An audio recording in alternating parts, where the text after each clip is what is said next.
હાલ અમદાવાદથી એક દુઃખદ ખબર સામે આવી રહી છે।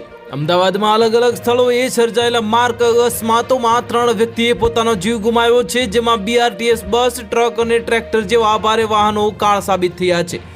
પોલીસે ત્રણેય કેસમાં અકસ્માતે ગુનો નોંધી આરોપીઓ સામે કાયદાકીય પગલાં લેવાની તજવીજ હાથ ધરી છે।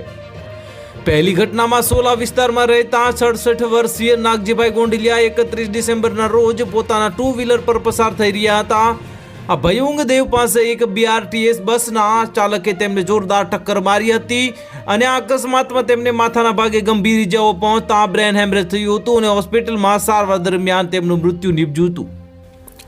આ મામલે હવે A ડિવિઝન ટ્રાફિક પોલીસે બસ ચાલક વિરુદ્ધ ગુનો દાખલ કર્યો છે। બીજી ઘટનામાં ઓઢવમાં મજૂરી કામ કરતા સાગર યાદવ નામના 28 વર્ષીય યુવક સાથે હિટ એન્ડ રનની ઘટના બની હતી। શનિવારે સાંજે જ્યારે સાગર વેપારી મહામંડળ કટ પાસે પેટ્રોલ પંપ નજીકથી પસાર થઈ રહ્યો હતો ત્યારે જ એક અજાણ્યા ટ્રક ચાલકે તેને અડફેટે લીધો હતો।